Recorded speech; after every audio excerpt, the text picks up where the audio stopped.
Hey guys, good morning. Today I'm going to talk a little bit about JD Vance. I was so excited Trump picked him, and I wrote a bunch of stuff out, and I was trying to do my video, and then I made some mistakes. I'm like, I hate having things written out and reading from them. I think I just do better just talking to you like we're one on one. So I'm going to give you my spiel about JD Vance and why I am excited about the selection. And I'm going to also address basically some of the concerns I've heard.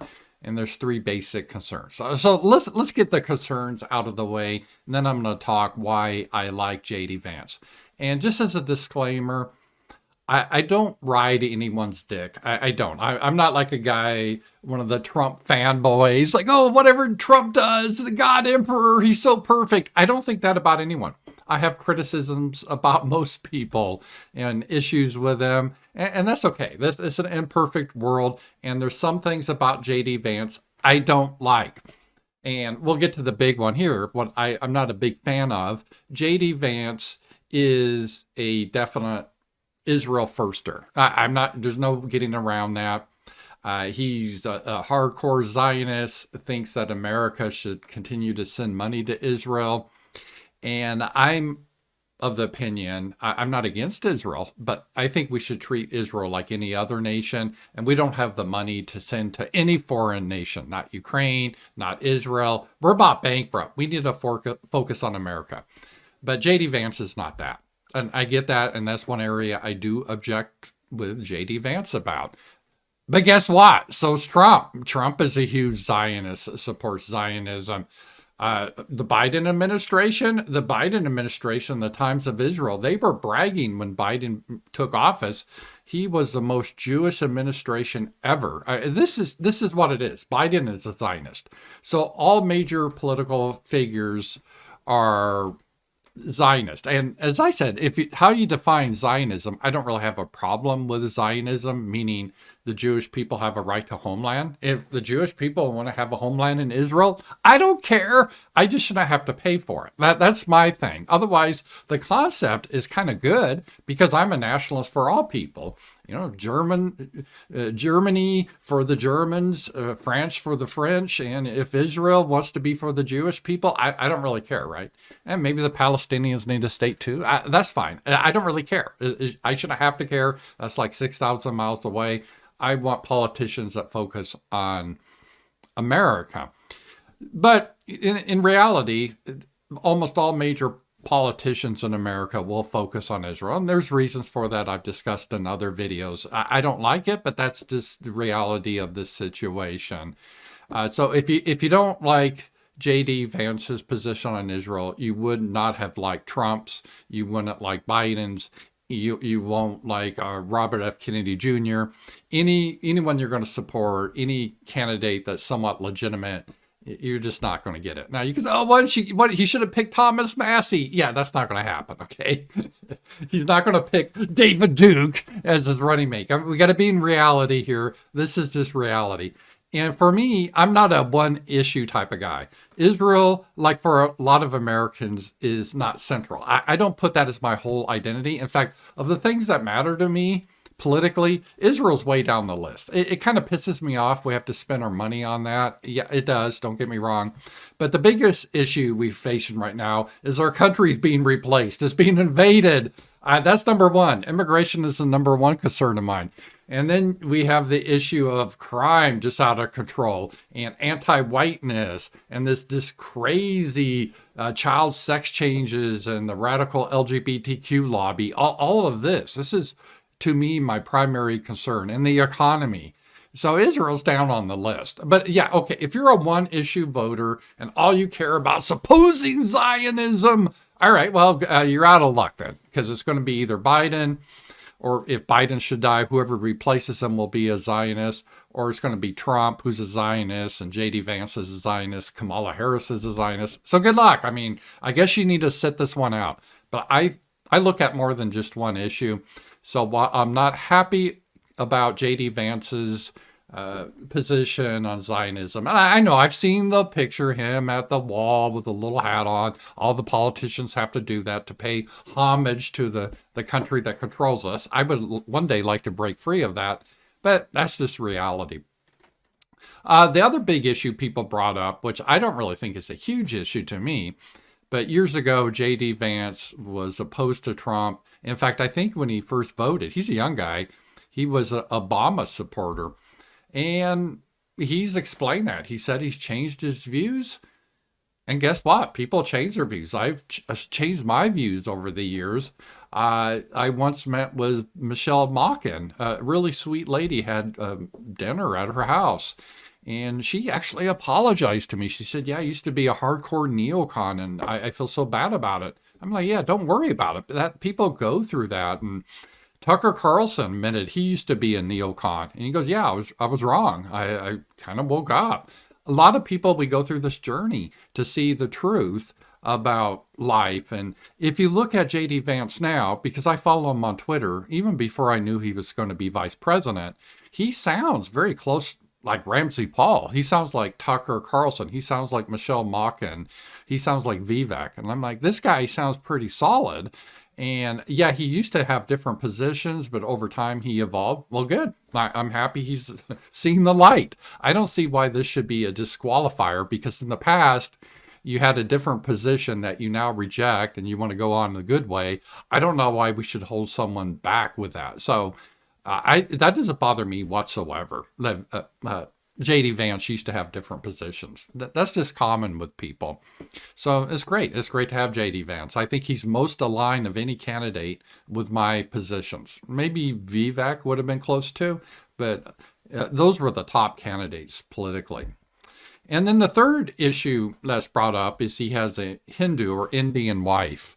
And, oh, how can we have that? How can we have someone with a Hindu wife? And this gets into the whole, there's an element, I don't think it's that big, but sort of in our sphere that they want to kind of LARP as, I don't know, like they're Nazi German, they're worried about racial purity, some sort of white nationalism. Well, newsflash, JD Vance is not a white nationalist. Donald Trump is not a white nationalist. And as I've said many times, starting in 2014, I actually put out multiple videos saying I'm not even a white nationalist. Now, does that mean I think white people exist? Yes. Do I think we should not be discriminated against? Yes. Do I think we have a right to our homelands like the Jews have Israel? Do I think we have a right to our homelands? Yes. Am I going to run around worried about racial purity of everyone? No, that's nothing. I've never been about that. And if you want to be about that, well, that's fine. If you want to be hardcore, no, unless you're just 100% pure Aryan blood, I'm not going to support you. Or, your family's got to be that way too. Well, okay, if you want to be that way, then I guess you can't support Donald Trump. His daughter converted to Judaism. Hey, the gripers out there, Nick Fuentes, the guy's not even, he's Hispanic. What the hell? So he's excluded. Michelle Malkin would be excluded. Clarence Thomas, the best judge on the Supreme Court, you got to seclude him. Ron Unz, a lot of people like you. Oh, we love Ron Unz, based. He's Jewish. I could keep going down the list. Lauren Witzke, I've had her on. She married a Mexican guy. John Derbyshire. Oh, that guy's based. He's got a Chinese wife. Okay, I could go on and on and on and on. So if you want to have that position, you want to exclude people because of that. Oh, have fun with that. Have fun with that if that's what you want. But that's not the reality of the situation. So that whole thing of him having a Hindu wife, I don't really care. That's not a big issue to me because JD Vance wants to get strong on immigration and he wants to deport the illegal aliens. That's great. Now, does JD Vance, does he plan to make this 100% pure Aryan nation? No, he doesn't. He doesn't support that. And if that's your goal, well, good luck. I don't know who you're going to pick then, but yeah, JD Vance is not your guy. So I don't really care about that issue either. All right, now I'm going to get to the positive things I really do like about JD Vance. Again, his policies, I think, align very much with what I stand for and a lot of people stand for. He's really strong on understanding how immigration is harmful to America, especially mass immigration. And I'm talking legal too. I think he understands this. And I know he has an Indian wife, but he understands that you just can't totally flood a country. It'd be like flooding Israel with millions of Muslims, right? Israel, by the way, it's not 100% Jewish. They're an ethno state, but they have other people that aren't Jewish living there, and they manage it. But they wouldn't want all of Israel to be flooded by another ethnicity because it'd wipe them out. I just that's a reasonable position. I think JD Vance is the same way. He looks at America that way. So while he's not a purist, he still wants to defend America. That's number one issue. Number two, the guy's from the Midwest. He grew up as poor, white, working class family. He had a dysfunctional family. A lot of us can relate to, and he made it. Went to Yale Law School. He was a Marine. The guy is brilliant. And to get into a Yale Law School, even back in the day, if you're a white man, it's very difficult because of affirmative action, and he did it. So he's done all these things. I think he's good on the economy. He doesn't want to see these jobs shipped off to overseas. He's against all this crazy crime. He's against anti-whiteness. He's totally against this diversity, equity, and inclusion. He's opposed to that. He's opposed to all this LGBTQ child sex changes. Again, I follow him. Everything he says, I really do support. The third reason I support him is he's really young. I mean, everyone's been so old now. Biden's like 81. Trump is 78. Even Kamala, I think she turned 60 this year. Finally, we got some fresh blood in there. Someone that's 39 years old. And he's positioned. If Trump wins the presidency and JD Vance is vice president, when we get to 2028, Vance is probably going to be the presumptive nominee for the Republican Party. So this, I think, will be great. You could have a guy that's young. He's not going to be like Joe Biden, and even Trump is part of the age he could die because he's old. He's pushing 80. And we need a vice president that can step in. We don't need someone old. We don't need someone with a low IQ like Kamala. I want someone like JD Vance. I think he would fit that perfectly. So there's a lot of positives. And if we're going to bring up the racial ethnicity, he's one of my people. It's so nice that he picked a straight white male as a running mate. I love it. I love it. There's no diversity, equity, inclusion in this pick.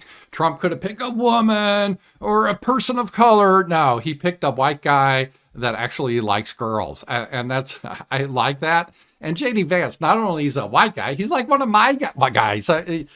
My family came from southern Indiana, very close to Kentucky, where the Vance family came from. The Ramsey family was down there too, and we were part of Appalachia, and that it's the Scots-Irish. These not even within the same race, we're the same ethnicity subgroup. So I think this is good. Other people, they have tribal politics. Say, I want to support someone that looks like me. Well, I'm going to support this guy. He's a white dude with my ethnicity. Yeah, I want to support that. I'm not going to apologize for that. So yeah, is JD Vance a perfect pick? I think he was the best pick of the reasonable picks out there.